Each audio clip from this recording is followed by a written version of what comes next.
আসসালামু আলাইকুম। অন্য মঞ্চের আলোচনায় আপনাদের সকলকে আমন্ত্রণ জানাচ্ছি। আজ আমাদের সঙ্গে আমন্ত্রিত অতিথি হিসেবে আছেন বিএনপি এমন একটা জায়গায় পৌঁছে গেছে যে মানুষকে হয়তো আরো 5 বছর অপেক্ষা করতে হতো, 1 বছর 2 বছর অপেক্ষা করতে হতো বিএনপির চেহারা চেনার জন্য। সেই চেহারাটা তারা মোটামুটি 2 মাসের মধ্যে, 1.5 মাসের মধ্যে চিনিয়ে ফেললেন। সেই এসএলএম গ্রুপ আরো যে মালিকেরা সবাই মিলে ইসলামী ব্যাংকগুলোকে লুটপাট করে খেয়েছে, ইসলামী ব্যাংকের গ্রাহকরা এখন কোনো টাকা পাচ্ছেন না, সেই ইসলামী ব্যাংকে আবার সেই মালিকদের ফিরিয়ে আনছেন 7.5% টাকা ফেরত দেওয়ার বিনিময়ে। যিনি তার বক্তব্যে বলেছেন আমেরিকার মতো উন্নত শিক্ষা ব্যবস্থা বাংলাদেশে ইম্পোর্ট করবেন, তিনি উন্নত বিশ্বের মতো উন্নত শিক্ষা ব্যবস্থা তিনি নিয়ে আসবেন, তিনি কোমলমতি শিক্ষার্থীদেরকে যা জিজ্ঞেস করতেছেন বেগম খালেদা জিয়ার নাতির নাম কি, আগামী 1 বছরের মধ্যে জামাতের রাজনৈতিক পরিচয় মুছে ফেলবে, এবং এটা ঘোষণা দিয়েছে ছাত্র দলের প্রেসিডেন্ট রাকিব। আমার কাছে তো মনে হচ্ছে বিএনপি পারছে না, যেন কয়েকশো বেগে, ট্রেনের বেগে, বিমানের বেগে, সবচেয়ে দ্রুতগামী উড়োজাহাজের বেগে দৌড়ে যাচ্ছে পতনের। বিএনপি একের পর এক ব্লান্ডার করে যাচ্ছে, বাংলাদেশের মানুষকে, গণমানুষের কণ্ঠকে কোনোভাবে তোয়াক্কা করছে না। আমরা ইতিমধ্যে দেখলাম 11 দলের অধীনে, 11 দলের নেতৃত্বে সারা বাংলাদেশে বিক্ষোভ মিছিল হয়েছে। সেই বিক্ষোভ মিছিলগুলোতে, জেলা পর্যায়ে যে মিছিলগুলো হয়েছে, সেখানেও হাজার হাজার মানুষ রাস্তায় নেমে এসেছে। এর আগে আমরা দেখলাম ঢাকা বিশ্ববিদ্যালয়ের শিক্ষার্থীদের কয়েকজন অনশন করেছে শুধুমাত্র জুলাই গণঅভ্যুত্থানের যে ফলাফল, যে গণভোট রায়, সে রায় যেন মেনে নেওয়া হয়, বাস্তবায়ন করা হয়, শুধু এই দাবিতে। অর্থাৎ গণভোট দিয়ে মানুষ যে জুলাই সনদকে স্বীকৃতি দিয়ে দিল, 70 ভাগ মানুষ, সেই 70 ভাগ মানুষের রায়কে অস্বীকার করছে এই সরকার। এমনকি এই যে সাধারণ শিক্ষার্থীরা অনশন করলো, সে অনশনকে পর্যন্ত গুরুত্ব দেয়নি এই সরকার। এই সরকার বিরোধী দলকে গুরুত্ব দিচ্ছে না, এই সরকার গণভোটকে গুরুত্ব দিচ্ছে না, এই সরকার নিজেদের ইশতেহারকে গুরুত্ব দিচ্ছে না। তাহলে গুরুত্বটা দিচ্ছে কাকে? এই প্রশ্নের সহজ উত্তর, এই সরকারের কাছে এখন একমাত্র গুরুত্বপূর্ণ রাষ্ট্র এবং ব্যক্তি হলো সেই একটি বিশেষ স্টেট, যারা শেখ হাসিনাকে মনস্টার বানিয়েছিল, স্বৈরাচার বানিয়েছিল, ঠিক তারাই তাদের কাছে একমাত্র ধর্তব্য, একমাত্র গুরুত্বপূর্ণ ব্যক্তি, একমাত্র গুরুত্বপূর্ণ রাষ্ট্র। আর কারো কোনো কথা তারা শুনতে রাজি নয়। তারা সকালে এক কথা বলে, বিকেলে এক কথা বলে, এই বলে এটা আইনে বৈধ নেই। তারা, আমরা দেখলাম সালাউদ্দিন আহমেদ বলল যে গণভোট অবৈধ, হাইকোর্টের মাধ্যমে তারা এরকম একটা আহ, রায়, স্থগিত রায় নিয়ে আসছে, রিট নিয়ে আসছে। অবৈধ কেন নয়, এটার ব্যাপারে একটা রুল জারি করেছে কোন এক ব্যক্তির মামলার পরে বা রিট পিটিশনের পরে, অর্থাৎ এটা অবৈধ। এখন আবার বলছে যেহেতু এটা গণভোট হয়ে গেছে তাই এটা অবৈধ নয়, এটা বৈধ। অথচ এই গণভোটের প্রফর্মাটা তারাই দিয়েছিলেন, প্রস্তাবনাটা তারাই দিয়েছিলেন। অবৈধ কাজের জন্য এই রাষ্ট্রের অর্থ ব্যয় করলেন। অর্থাৎ বিএনপি এমন একটা জায়গায় পৌঁছে গেছে যে মানুষকে হয়তো আরো 5 বছর অপেক্ষা করতে হতো, 1 বছর 2 বছর অপেক্ষা করতে হতো বিএনপির চেহারা চেনার জন্য। সেই চেহারাটা তারা মোটামুটি 2 মাসের মধ্যে, 1.5 মাসের মধ্যে চিনিয়ে ফেললেন। ইতিমধ্যে আমরা দেখলাম দুর্নীতিতেও এই সরকার একেবারে শেখ হাসিনার 5 বছর, 15 বছরকে যেন তারা এই 15 দিনেই, 1 মাস 15 দিনেই পার করে ফেলছেন।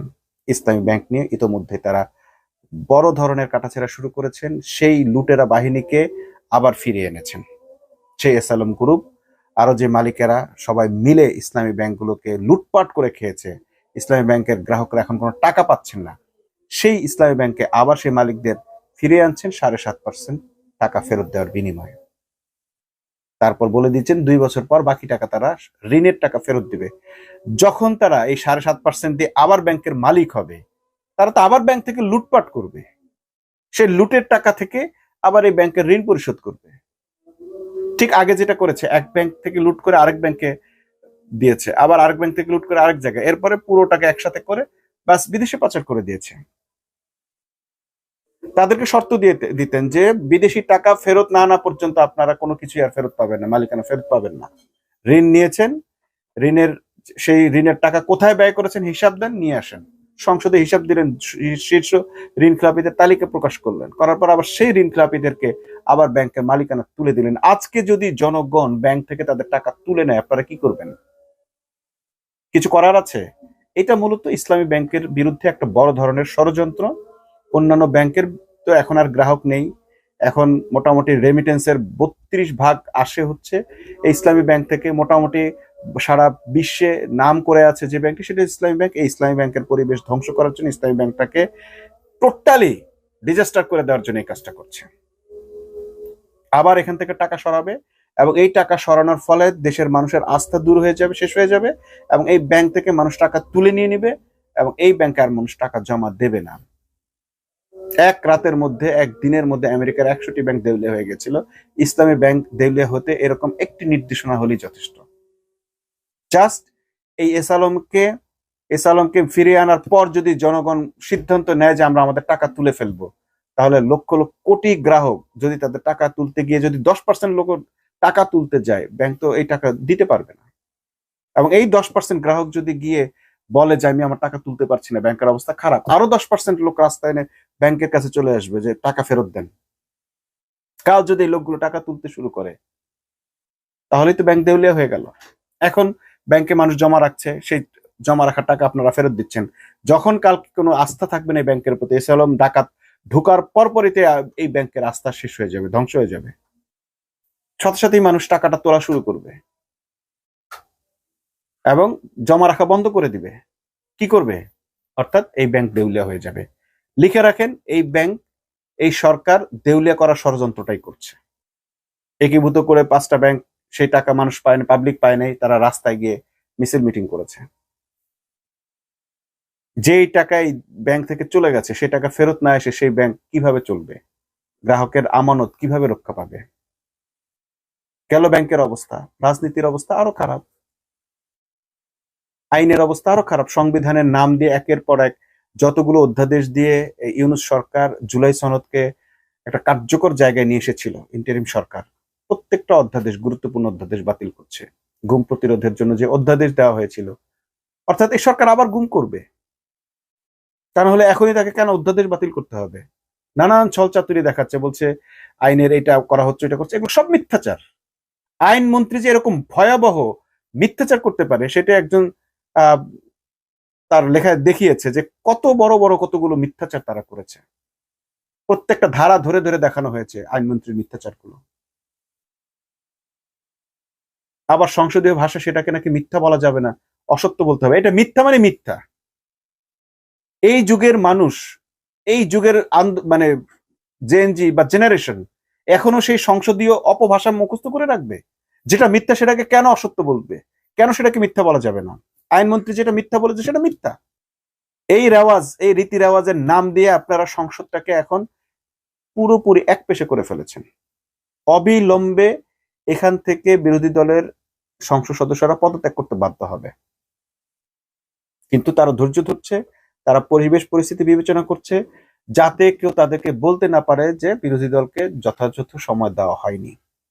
আমার ধারণা সর্বোচ্চ তারা 6 মাস সময় পাবে, কারণ ইতিমধ্যে মানুষ রাস্তায় নেমে গেছে।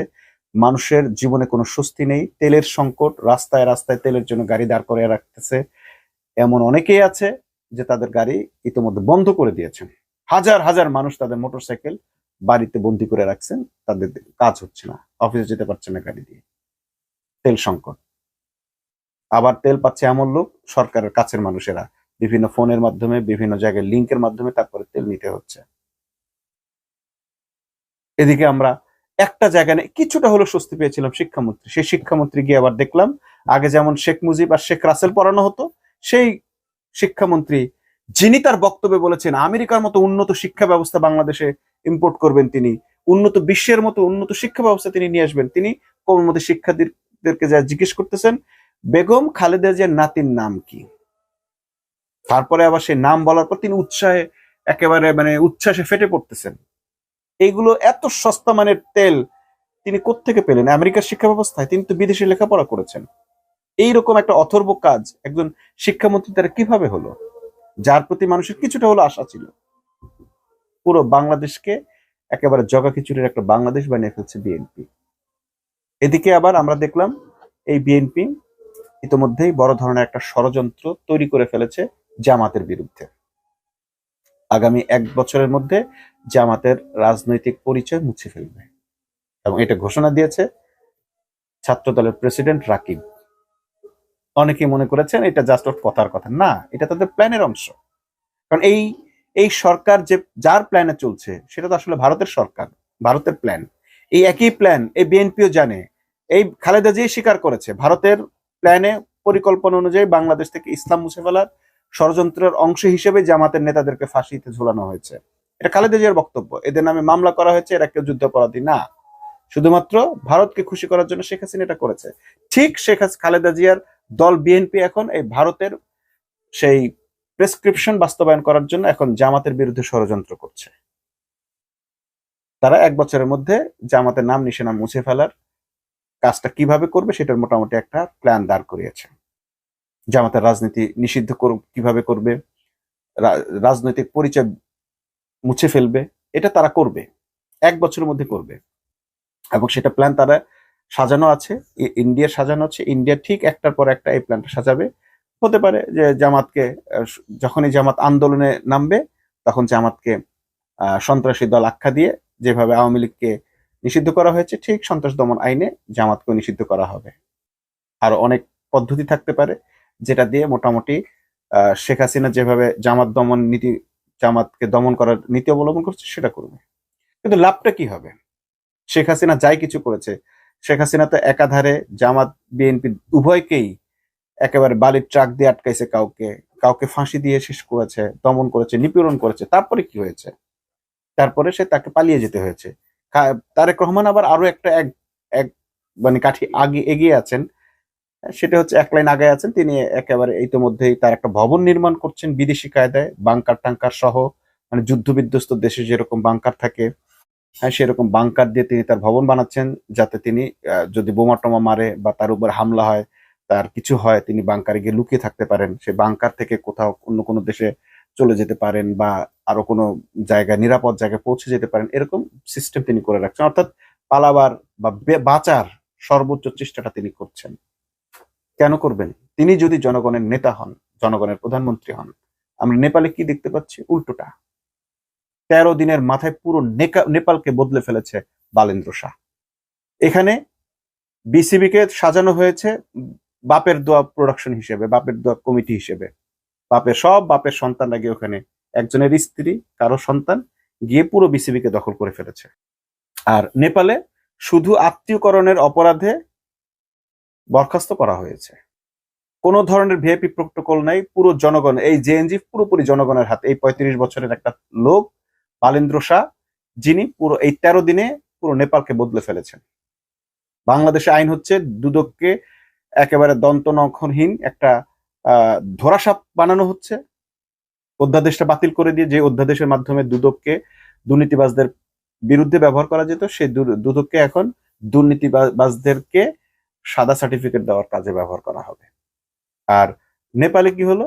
নেপালে এমন ভাবে করা হয়েছে আইনগুলো যেন কেউ 2 টাকার দুর্নীতি করে পার না পায়। এই নেপালও কিন্তু একটা অভ্যুত্থানের মধ্য দিয়ে এই জায়গায় পৌঁছায়নি। নেপালে একটার পর একটা গণ অভ্যুত্থান হতে হতে এইবার এসে এই জায়গাটা পৌঁছেছে। বাংলাদেশের মানুষকেও এই থেমে থাকলে চলবে না। জামাতের আমির সাদিক কায়েম, শিবিরের নেতারা বারবার ঘোষণা দিয়েছেন, জেএনজি এবং এনসিপির নেতারা, আমরা থামবো না। এবং এটাই বাস্তব, তারা থামবেন না। আমরা দেখলাম যে ঢাকা বিশ্ববিদ্যালয়ে যারা অনশন করেছিল তাদের পাশে এসে দাঁড়িয়েছে শহীদের মায়েরা। শহীদ ফাহমিদের মা এসে বলতেছে, তুমি আমার সেই সন্তান, আমার চলে যাওয়া সন্তান, আমার শহীদ হওয়া সন্তান, আমি আর তোমাকে যেতে দিব না। যেভাবে আন্দোলন করা লাগে, যা করা লাগে আমরা তাই করব। এবং মোটামুটি আমরা যতদূর খবর পেয়েছি, 11 দলীয় জোট যেভাবে তারা প্রথম বিক্ষোভ মিছিলে অংশ নিয়েছে, তাদের যে প্ল্যান, সেখানে আমরা দেখলাম এবি পার্টির ব্যারিস্টার আসাদুজ্জামান ফুয়াদ এবং জামাতের নেতা দিরাই সল্লা থেকে যিনি দাঁড়িয়েছিলেন শিশির মনির, তারপর ঢাকা বিশ্ববিদ্যালয়ের নেতৃবৃন্দ, তারা একটা সেমিনারে এসেছেন, এনসিপি নেতৃবৃন্দ একটা সেমিনারে এসে সব একসঙ্গে হয়েছেন। তারা বড় ধরনের একটা জোট তৈরি করছেন এবং আগামীতে যেন গণ অভ্যুত্থান কোনোভাবে ব্যর্থ না হয় তার পরিকল্পনা তারা করেছেন। এবং আমরা দেখলাম নাহিদ ইসলাম সেই ঘোষণা দিয়ে দিয়েছেন, আর যেন অভ্যুত্থান ব্যর্থ না হয় এবং অভ্যুত্থান যেন মানে অর্ধেক সফল না হয়, পরিপূর্ণভাবে সফল হয়, তার পরিপূর্ণ প্ল্যান নিয়ে তারপর তারা গণ অভ্যুত্থানের জন্য জনগণকে আহ্বান করবেন। এবং নাহিদ ইসলাম অত্যন্ত সাহসের সাথে ব্যর্থহীন ভাষায় আত্মবিশ্বাসের সঙ্গে বলেছেন যে তিনি ডাক দিলে ৮০ ভাগ লোক এখনো তার সাথে রাস্তায় নেমে আসবে, এবং এটা বাস্তব। যারা গণ অভ্যুত্থানটা করেছিল তারা ডাক দিলে তারা ৮০ ভাগ মানুষ রাস্তায় নেমে আসবে। আসবে না বিএনপির সেই ছাত্রীগুলো যারা একটা বালির ট্রাক সরাইতে পারে নাই। আজকে যারা ফেসবুকে নানান ধরনের কূটমন্তব্য করছে, এই কূটমন্তব্যকারীরা মূলত অন্যকে প্ররোচিত করছে যেন জাইমা রহমানকে, বেগম জিয়াকে, জিয়াউর রহমানকে নিয়ে অন্যরা কটূক্তি করে। তার কারণে তারাই অন্যদের নেতা নেত্রীদেরকে নিয়ে, বিভিন্ন জনকে নিয়ে বাজে ধরনের মন্তব্য করছে। এবং আমি দেখতে পাচ্ছি যে সেই মন্তব্যের প্রতিবাদে অনেকে জাইমাকে নিয়ে, তারেককে নিয়ে, খালেদাকে নিয়ে, জিয়াকে নিয়ে খারাপ মন্তব্য করছে, এবং তারা তাতে খুশি হচ্ছে। অর্থাৎ এটা এক ধরনের প্রভোকশন। প্রভোগ করে ওই ওই নেতাদেরকে, মানে বিএনপি নেতাদেরকে বিএনপি নেতারা গালি খাওয়াচ্ছে। এবং আরেকটা মজার বিষয় হচ্ছে, এরা কেউ খালেদা জিয়ার কে যেদিন বাড়ি থেকে বের করে দেওয়া হয় এক কাপড়ে, সেদিন ঠেকাতে যায়নি, বালির ট্রাকও সরাতে যায়নি।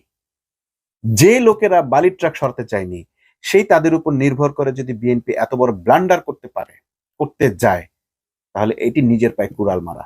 যেই ভারত শেখ হাসিনাকে ঠেকায় রাখতে পারে নাই, বাঁচাইতে পারে নাই, ক্ষমতায় টিকিয়ে রাখতে পারে নাই, সেই ভারত কিভাবে তারেক রহমানকে ক্ষমতায় টিকিয়ে রাখবে? আমার কাছে তো মনে হচ্ছে বিএনপি পারছে না, যেন কয়েকশো বেগে, ট্রেনের বেগে, বিমানের বেগে, সবচেয়ে দ্রুতগামী উড়োজাহাজের বেগে দৌড়ে যাচ্ছে পতনের দিকে। যে অধ্যাদেশগুলো মানুষের সুরক্ষার জন্য করা হয়েছে, সেই অধ্যাদেশগুলো তাদেরকে কেন বাতিল করতে হচ্ছে? তারা শুরুতেই মানুষকে দেখিয়ে দিতে চান যে তারা অপকর্ম একেবারে আজান দিয়া করবেন, উলঙ্গ হয়ে তারা অপকর্ম করবেন, দুর্নীতিতে তারা অপকর্ম করবেন, গুম করবেন, টাকা পয়সা লুটপাট করবেন, ব্যাংকগুলো ধ্বংস করবেন, এভরিথিং তারা করবেন।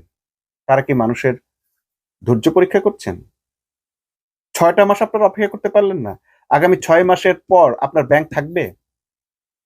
এস আলম ঢুকলে ব্যাংক কখনোই থাকবে না, ব্যাংক শেষ হয়ে যাবে।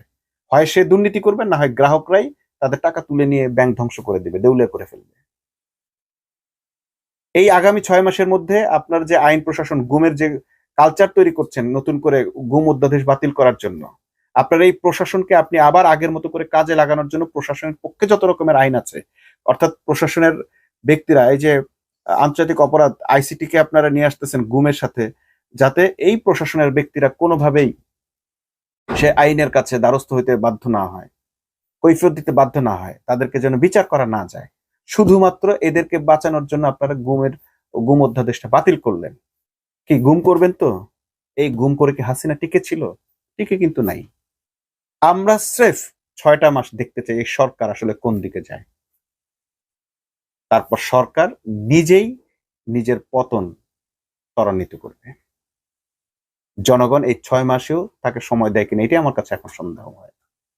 আর সরকার যত তাড়াতাড়ি তার চেহারা দেখাচ্ছে মানুষের সামনে, যেভাবে খুল্লাম খোলা দুর্নীতি শুরু করছে, যেভাবে ব্যাংক প্রতিষ্ঠানগুলো দখল করছে, যেভাবে সমস্ত জায়গা বিসিবি দখল করে নিল, যেভাবে সে অধ্যাদেশগুলো বাতিল করছে, জুলাই সনদকে বাস্তবায়ন না করে জুলাই শহীদদেরকে নিয়ে ক্রিটিক করছে, তুচ্ছতাচ্ছিল্য করছে, এই সরকারের মনেই হয় না যে ৬ মাসে তাদের টিকে থাকার কোনো ইচ্ছা আছে। আমার কাছে যেটা মনে হয় যে ৬ মাসের মধ্যে তারা আরেকটা নির্বাচন দিবে, সেই নির্বাচন দিয়ে ভারতের পরিকল্পনায় সে নির্বাচন দিয়ে তারা ইনক্লুসিভ নির্বাচনের নাম দিয়ে শেখ হাসিনাকে বাংলাদেশে, আওয়ামী লীগকে বাংলাদেশে পুনর্বাসন করবে, এবং আওয়ামী লীগকে তারা প্রধান বিরোধী দল করার চেষ্টা করবে।